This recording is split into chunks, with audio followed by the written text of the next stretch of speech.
La Bible dit dans Psaume 100 à partir du verset 4, entrez dans ses parvis avec des louanges. Alléluia. C'est pourquoi nous allons inviter la chorale pour leur numéro spécial. Pendant que tu acclames le Seigneur, la chorale arrive pour nous conduire dans les parvis de l'Éternel. Acclame puissamment le Seigneur.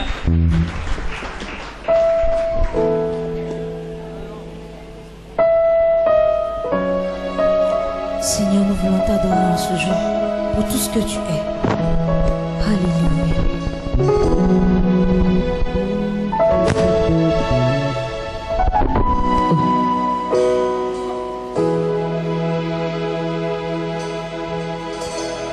Pour tout ce que tu es, reçois la gloire.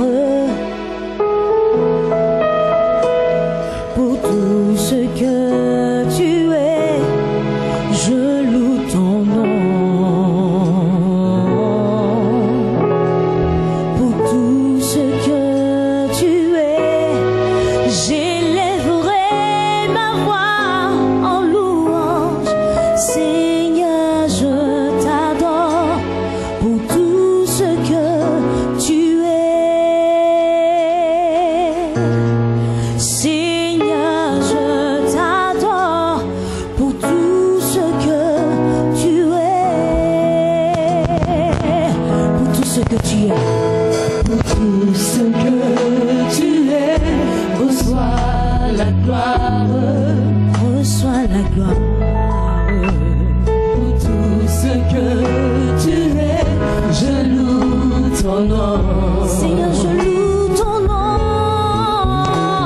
Pour tout ce que tu es, j'élèverai ma voix en louange. Seigneur, je t'adore pour tout ce que tu es.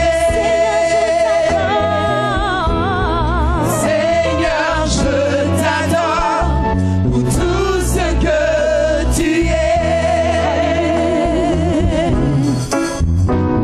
Pour tout ce que tu es, reçois la gloire. Pour tout ce que tu es, je loue ton nom. Pour tout ce que tu es, j'élèverai ma voix en louange. Seigneur, je t'adore pour tout ce que tu es. Seigneur, je t'adore pour tout ce que tu es. Pour tout ce que tu es.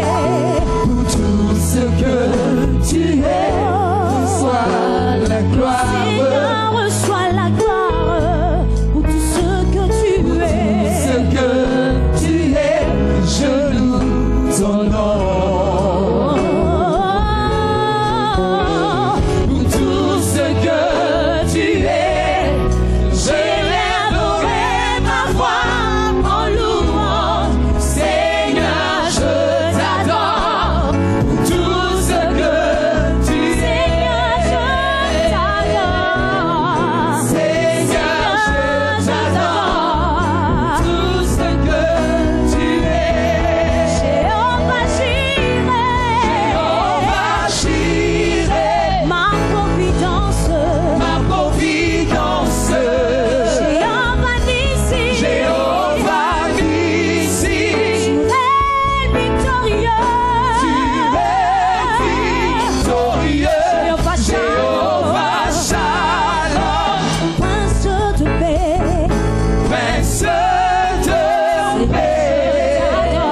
Seigneur, je t'adore pour tout ce que tu es. Jéhovah Jireh, tu es ma providence, Jéhovah Nissi, tu es victorieux, Jéhovah Shalom, toi le prince de paix.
Ce matin, Dieu te fera du bien. Oh, je dis, le Seigneur te fera du bien. Si tu le croyais, tu allais dire Amen. Va avec 3 personnes, dis-le bienvenue dans la présence de Dieu ce matin. Dis-le bienvenue, bienvenue, bienvenue dans la présence de Dieu. Amen. Amen. Gloire à Dieu. Et si personne ne te le dit en souriant, souris à toi-même et dis, je suis le bienvenu dans la présence de Dieu anyway. Amen. Gloire à Dieu. On peut s'asseoir dans la présence sainte et glorieuse de Dieu. Amen. Bien, notre culte, il y a eu beaucoup plus d'articulation dans le culte aujourd'hui qu'il n'y en a d'habitude en raison de l'école de Joseph, de l'intervention grande en qualité de notre frère Yannick Timité. Que Dieu le bénisse au nom puissant et merveilleux de Jésus. Amen. Donc cela ne me donnera pas le temps de prêcher totalement le message sur l'intervention surnaturelle par le ministère des anges. En réalité, j'ai prévu donner cet enseignement sur 3 dimanches. Amen. Afin de nous permettre de mieux assimiler ces choses. Gloire à Dieu. L'intervention surnaturelle relève du domaine de l'incapacité humaine. Dieu intervient lorsque la chose dépasse nos limites, dépasse nos capacités. Dieu a plusieurs moyens, plusieurs agents qu'il utilise pour intervenir. Amen. Dieu est structuré. Dis avec moi, Dieu est structuré. Dieu est organisé. Amen. Dieu ne fera pas dans ta vie, par exemple, ce dont il t'a donné la capacité de faire toi-même. Est-ce que tu sais, par exemple, que tu es le premier agent de Dieu dans ta propre vie? Tu es comment? Le premier agent de Dieu dans ta vie. Regardez le conseil de Jéthro à Moïse dans la mise en place de son organisation.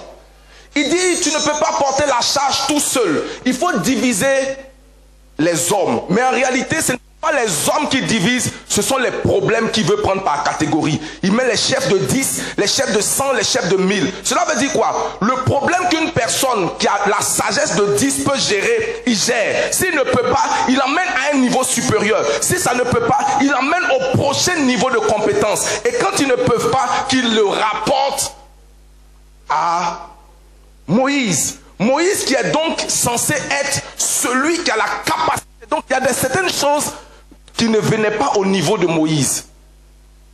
Est-ce que vous savez qu'il y avait des situations dont Moïse n'a jamais été au courant mais qui ont été réglées? Dieu t'a donné par exemple une tête pour que tu puisses réfléchir. Et Dieu t'a donné la tête pour que tu le laisses en paix sur certaines choses. Bien aimé, dépendre de Dieu pour ce que nous pouvons faire par nous-mêmes est une preuve d'irresponsabilité. Et la vie chrétienne ne nous rend pas irresponsables. Il dit, il y a des situations de 1000. Bien aimé, est-ce qu'en dehors de cela, les hommes sont également des agents de Dieu dans notre vie? Dieu peut utiliser un homme, il peut utiliser une femme, il peut utiliser des situations pour agir. Et Dieu également utilise des aides surnaturelles selon leurs capacités. Donc Dieu utilise tous ses agents selon sa capacité. Et les anges sont des êtres comment? J'ai pas entendu.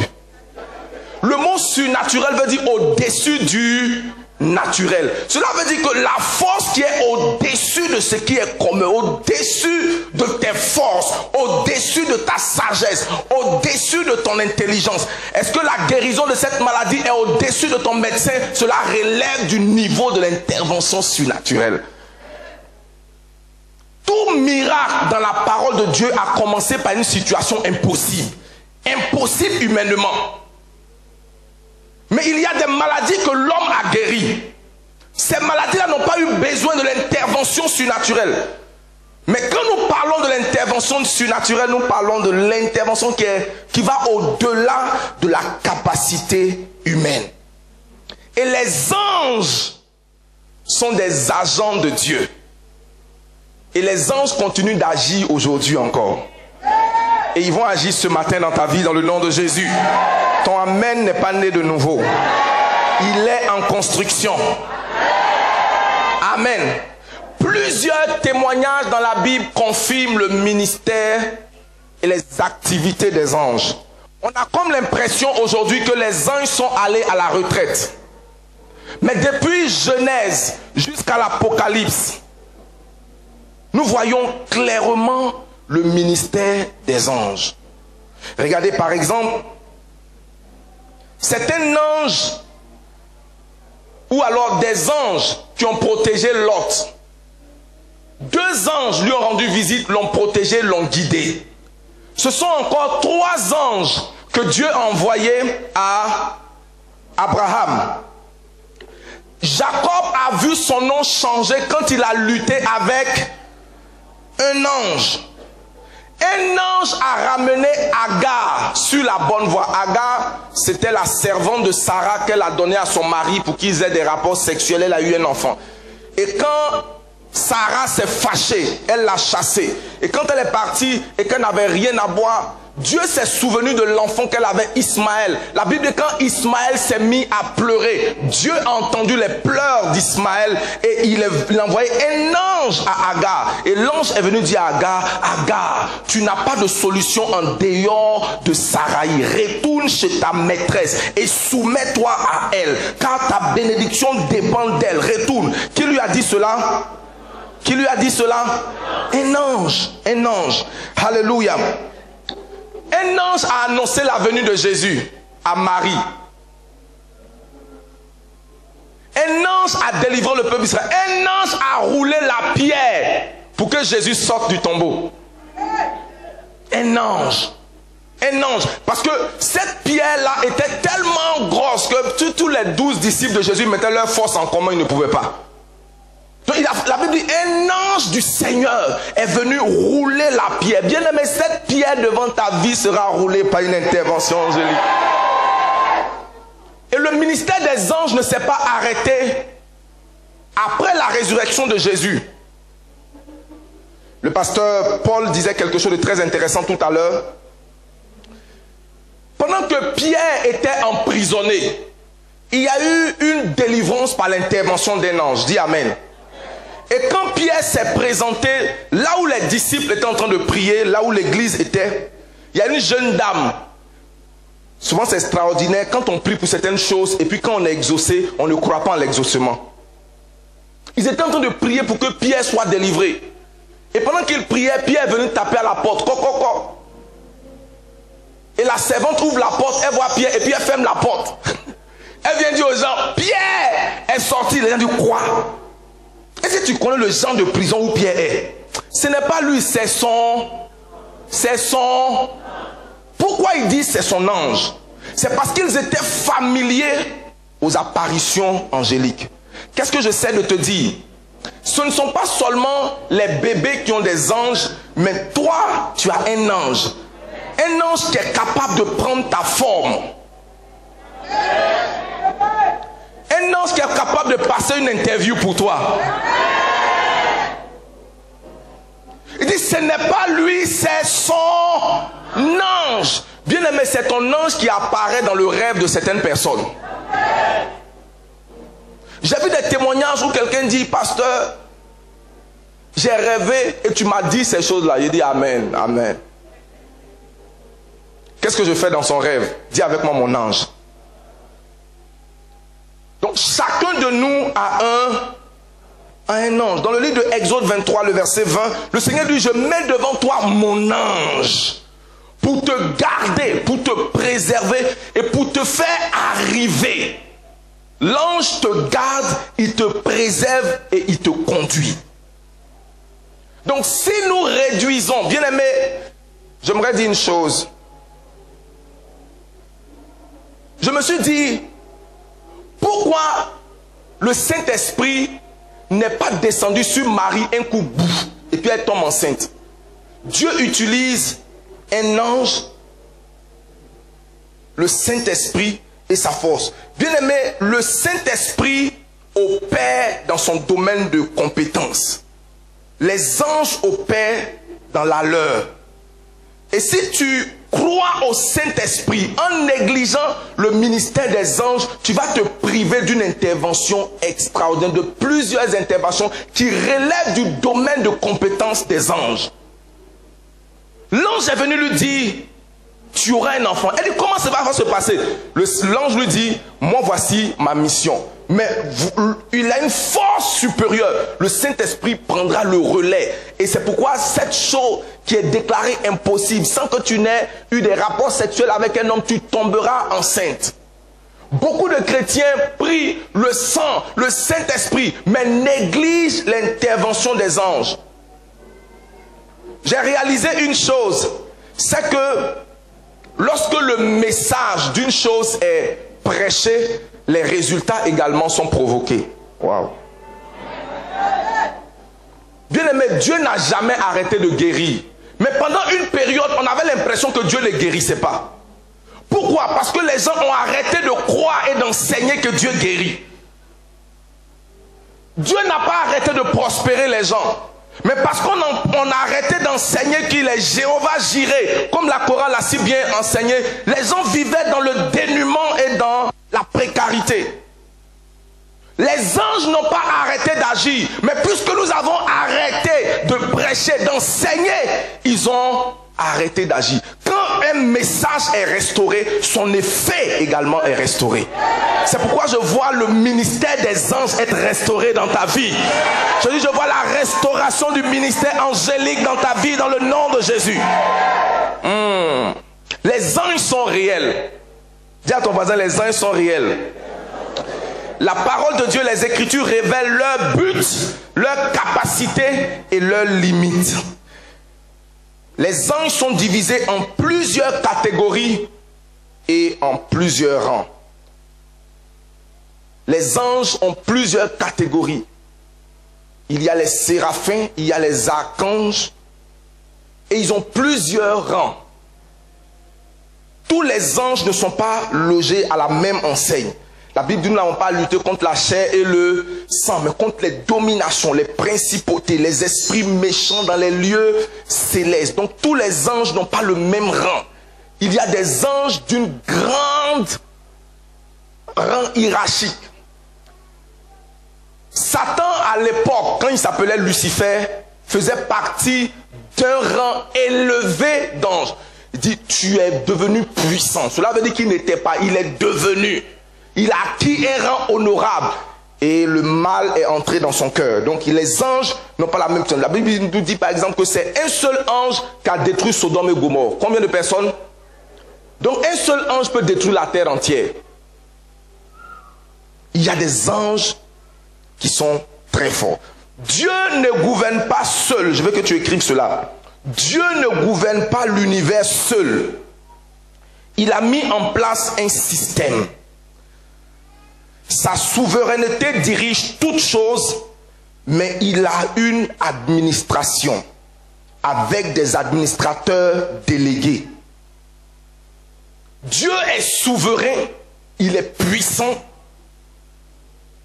mais il ne gouverne pas l'univers seul. Il a mis en place une administration avec des administrateurs délégués. Comment je le sais? Dans le livre de Daniel chapitre 12, le verset 1, vous allez vous lire là-bas quand vous à la maison parce que je vois que le temps est passé. Lisez à la maison. Dans ce texte, Michaël est présenté comme l'ange d'Israël. Il dit l'ange Michaël, le gardien d'Israël. J'ai une bonne nouvelle pour toi. Sur chaque nation, Dieu a un ange. Il y a des sous-anges, mais il y a un ange administrateur. L'ange administrateur du Congo, l'ange administrateur de la Côte d'Ivoire. Parce que ce ne sont pas les colons qui ont divisé nos nations, c'est Dieu. À la tour de Babel, la Bible dit Dieu confondit le langage des hommes et il sépara les limites de leur demeure.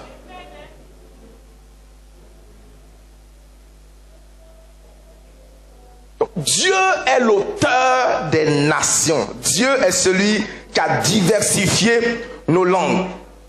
Dans le livre de Daniel, chapitre 10, verset 13, il nous parle du prince de Perse, du prince de certaines villes. J'ai 10 vérités sur les anges pour ce matin. J'irai très rapidement. Et pendant qu'on va découvrir ces 10 vérités-là, nous allons sortir des enseignements de chacune de ces vérités. La première vérité sur les anges, c'est que les anges ont été créés. Et elles ont une personnalité. Les anges ont comment? Les anges ont une personnalité. Elles ont, ou alors ils ont une volonté. Regarde, nous sommes tous humains, mais nous n'avons pas la même personnalité. Il y a plusieurs démons, mais les démons n'ont pas la même. Certains sont des démons d'ivrognerie, d'autres sont des démons d'adultère, d'autres sont des démons de mensonge, d'autres sont des démons de quoi?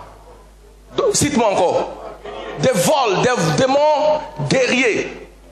Ils sont tous des démons avec des personnalités différentes.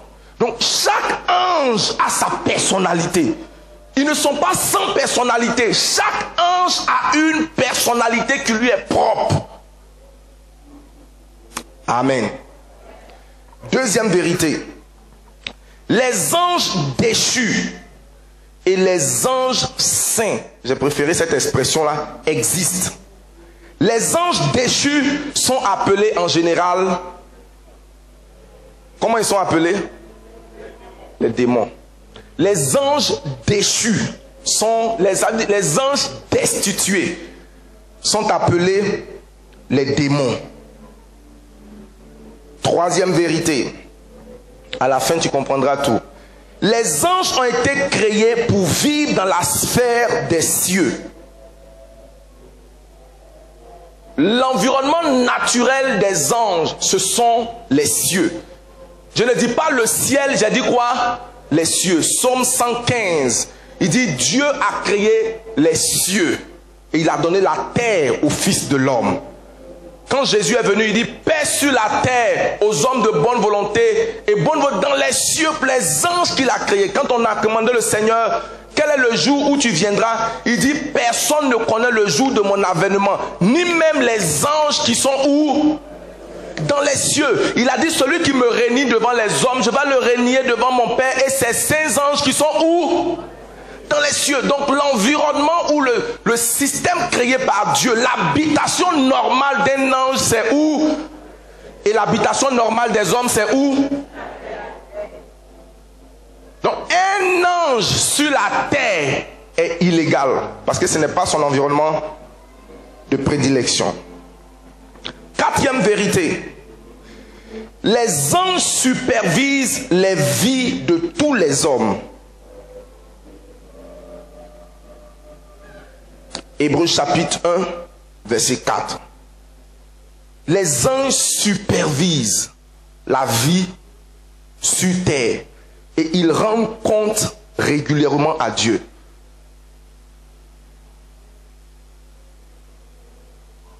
D'où viens-tu, Satan? Je viens de parcourir la terre. Parce qu'à l'époque, c'était une mission pour lui. Donc les anges parcourent la terre et ils ont un système d'information où ils rendent compte à Dieu. Les anges supervisent la vie de plusieurs. Il y a un ange qui supervise ta vie. Cinquième vérité. Lorsque Lucifer s'est rébellé contre Dieu dans le ciel, il a réussi à emporter avec lui un tiers des anges. Apocalypse chapitre 12, verset 4. Donc quand Satan s'est rébellé, il a emporté avec lui combien? Un tiers des anges. Cela veut dire que Dieu conserve comment? 2 tiers qui lui sont restés fidèles. Qui a créé les anges? Satan n'a aucun pouvoir de créer l'ange. Il est parti avec un tiers. Le créateur est resté avec 2 tiers. Et le créateur peut toujours créer.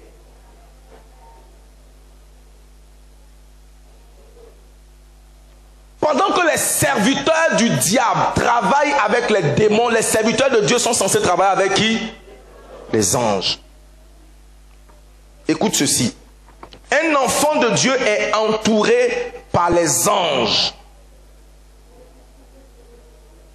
et par les anges déchus.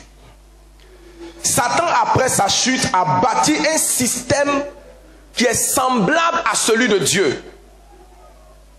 Est-ce que tu me comprends? Bien-aimé, écoutez-moi.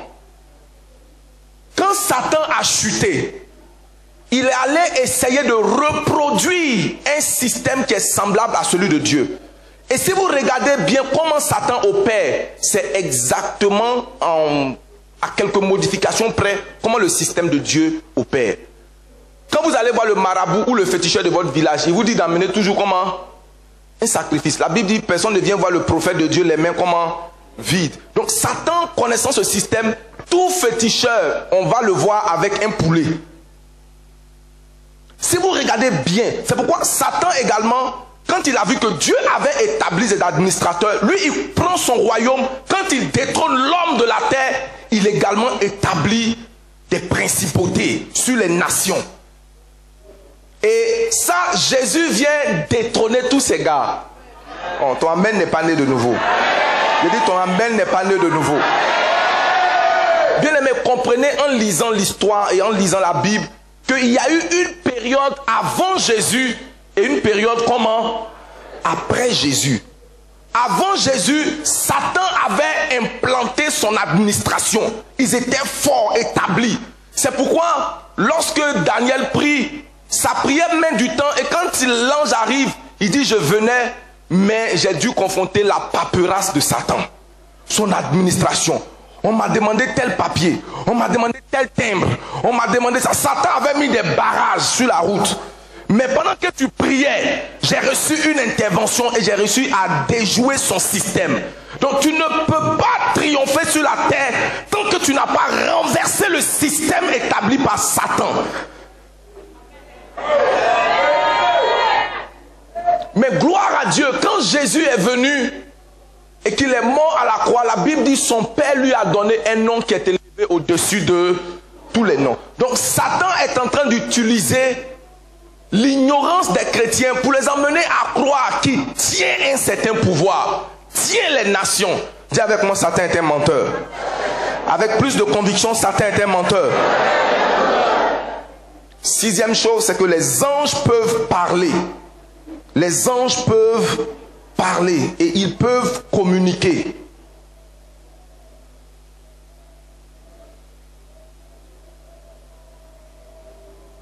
Les anges parlent, ils communiquent. Tu peux leur parler et ils peuvent te répondre. Apocalypse chapitre 14, verset 9. Septièmement, les anges refusent d'être adorés. On n'adore pas les anges. Il y a une communauté qui a exagéré au point où on adore. Saint Michael, réponds avec moi. Saint. Saint Michel. Saint Patrick. Saint Gabo Junior. C'est toi-même. Amen. Pendant que les anges brillent, amen. Jean était tenté de l'adorer. Il dit, garde-toi de te prosterner devant nous, car je suis moi aussi un serviteur. Je suis un agent de Dieu. Adore Dieu seul. Donc on n'adore pas les anges. Et je vais aller plus loin. On ne prie pas les anges. On peut communiquer avec eux, mais on ne les prie pas. Les anges refusent d'être adorés. Huitièmement, huitième vérité sur les anges, il y a des anges qui vous gardent et il y a ceux qui vous sont envoyés en mission dans votre vie. Cela veut dire qu'il y a un ange qui reste en permanence avec vous.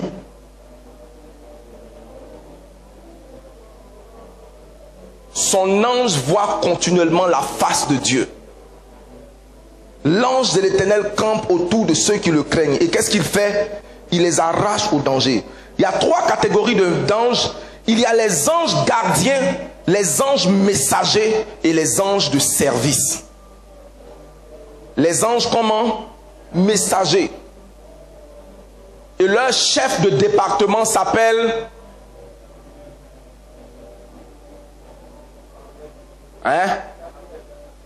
Les anges messagers ont pour chef de département Gabriel. Mais il n'est pas le seul, il est juste le chef de département. Cela veut dire que quand Dieu a des missions importantes pour la terre, qui touchent tous les domaines de la terre, il dit à Gabriel, va, délivre-moi ce message. Mais bien aimé, il y a des choses de ta vie qui ne concernent pas toute la terre. Donc Dieu délègue des sous-messagers. Et il y a des anges gardiens et il y a des anges de service. Ces anges-là viennent dans ta vie pour une mission ponctuelle. Ils accomplissent, ils se retirent. Il y a ceux qui viennent accomplir un service particulier dans ta vie. Bien aimé, cet ange viendra enlever ce patron qui te dérange. Ton amen n'est pas né de nouveau. Dans ma vie ministérielle, j'ai vu, pendant que je suis en train de prier, quelqu'un me dit, pasteur, j'ai vu quelqu'un rentrer en blouse blanche et il a fait mon opération. Et quand j'ai fini, je suis guéri. Qu'est-ce qui s'est passé? Je ne sais pas. Moi, je suis en train de prier, la personne, chose. Donc la huitième ou la neuvième vérité, c'est que les anges peuvent apparaître physiquement. Les anges peuvent prendre la forme d'un homme.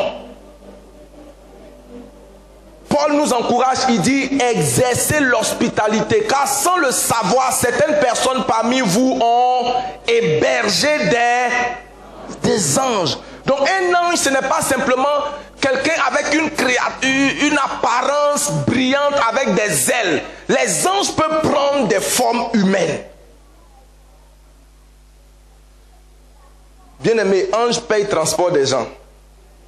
Ange enlève les gens dans la honte. Tu n'as jamais rentré dans cette situation où tu es coincé, tu ne sais pas quoi faire. Et puis quelqu'un surgit de nulle part et vient te tendre une enveloppe qui répond. Tu lui dis, mon frère, tu viens d'où? Bien aimé, tu n'as jamais expérimenté ça. Et souvent c'est un inconnu. Et au moment où tu veux prendre son numéro, il dit non. Comme cette personne qui m'envoie du crédit tout le temps. Peut-être que c'est un ange. Parce que hier encore la personne m'a appelé. Cette fois-ci c'est elle-même qui m'appelle. Et puis elle dit, bon pasteur, j'échange même le comment on appelle, le crédit de 500 que je t'emmène chaque semaine. Là, maintenant ça devient 1000 francs. Est-ce que tu n'as pas aussi un numéro de transfert de Malakai? Il dit, mon fils, comment tu peux me poser les questions comme ça? Mais quel est ton nom? Il dit, ce n'est pas grave. Priez seulement. Donc les anges peuvent prendre des formes comment? Humaines. Et ils viennent résoudre une situation ponctuelle. Les anges peuvent être rendus visibles à une personne particulière, tandis que les personnes qui sont avec elle ne voient pas. Dieu peut ouvrir tes yeux et tu vois un ange dans l'apparence glorieuse, dans son apparence. Je prie que le Seigneur ouvre tes yeux. Je dis, je prie que le Seigneur ouvre tes yeux dans le nom de Jésus. Neuvièmement, l'autre là, non, l'autre là c'était Guassou. Mais à côté de ce que tu écris, Guassou spécial du pasteur. Amen. Neuvièmement, les anges excellent en force. Les anges sont comment? Excellent, ils sont forts. Psaume 103, verset 20. Si ton problème est au-delà de tes forces, par l'intervention d'un ange qui est fort, la situation sera résolue. Dans le nom puissant de Jésus. Les anges sont forts. Ils sont capables de choses extraordinaires. Les anges sont capables de libérer. Les anges sont puissants. Ils excellent en force. Ce qu'un ange peut faire, toute l'armée des hommes ne peut pas la faire. Ce qu'un seul ange est capable de faire. Et Jésus, lorsque Pierre est venu le défendre avec son épée, il dit, mon gars, quel genre de défense tu fais? Il dit, j'ai à ma disposition des légions d'anges. Si je les demande à mon Père là maintenant, quelque chose va se passer. Mais je n'ai pas demandé. Dixièmement, pour terminer,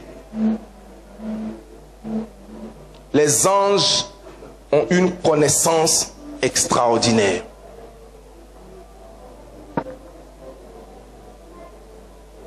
Les anges ne sont pas au chômage. Ils continuent d'agir. Et dans ta vie, tu les verras agir dans le nom de Jésus. Donc, jeudi et dimanche prochain, j'enseignerai sur comment jouir du ministère des anges. Lis ta Bible. Tu verras que Dieu continue d'agir. Dans mon ancienne église, une dame était en train de parler avec son ami. Et elle avait enlevé ses bijoux en or. Elle avait déposé sur le capot de sa voiture. Elle travaillait à l'époque en zone 4. Dis avec moi, zone 4.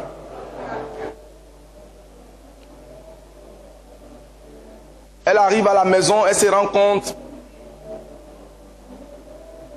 qu'elle ne retrouve pas ses bijoux qu'elle avait achetés très chers. Elle rentre dans la voiture, elle fouille la voiture, elle ne voit rien.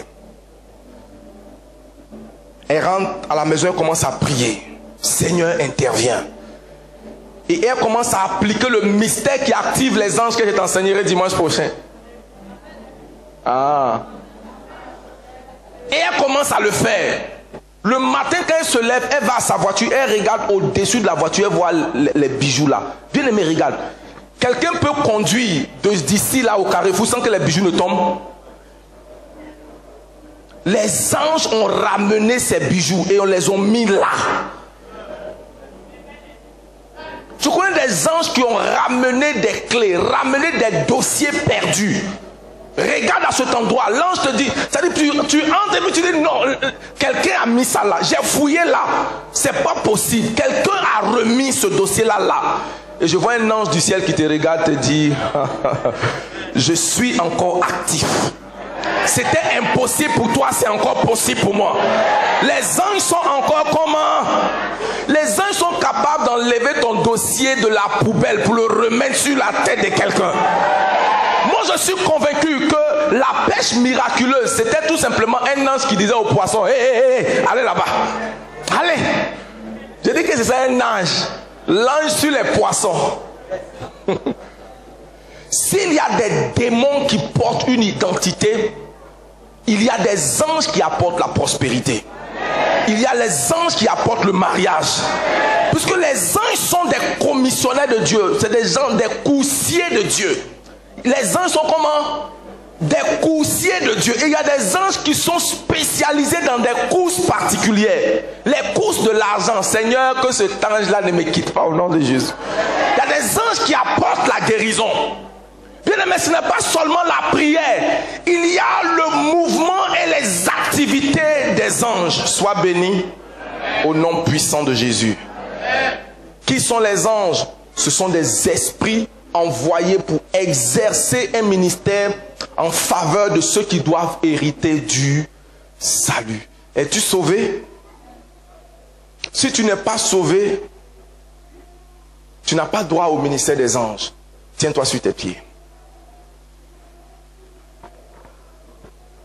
Tu es présent ce matin, tu n'as pas encore accepté Christ dans ton cœur comme ton sauveur et ton Seigneur. Lève ta main. Seigneur, je veux jouir du ministère de l'intervention des anges.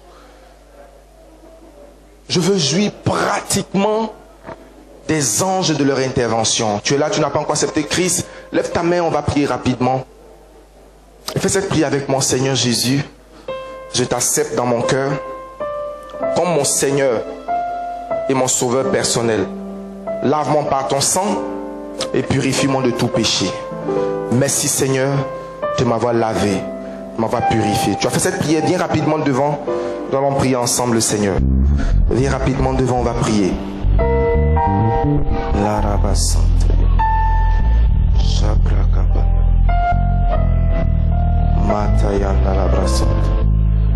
On peut acclamer le Seigneur pendant que nos bien-aimés viennent devant l'autel.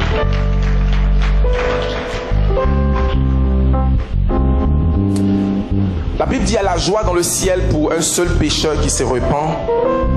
Tends la main vers la sœur et déclare que ses péchés sont pardonnés, lavés par le sang de Jésus. Prions le Seigneur. Seigneur, te prions pour notre sœur. Déclarons que ses péchés sont pardonnés. Elle est lavée, purifiée par ton sang. Merci pour notre bien-aimée également. Merci parce qu'elle ne mourra pas en donnant la vie. Tu la gardes de tout plan de l'ennemi au nom de Jésus. Amen. Acclamons très fort le Seigneur. Retirez-vous. Allez, arrêtez. Si c'est pour le Seigneur, tu peux faire mieux que ça.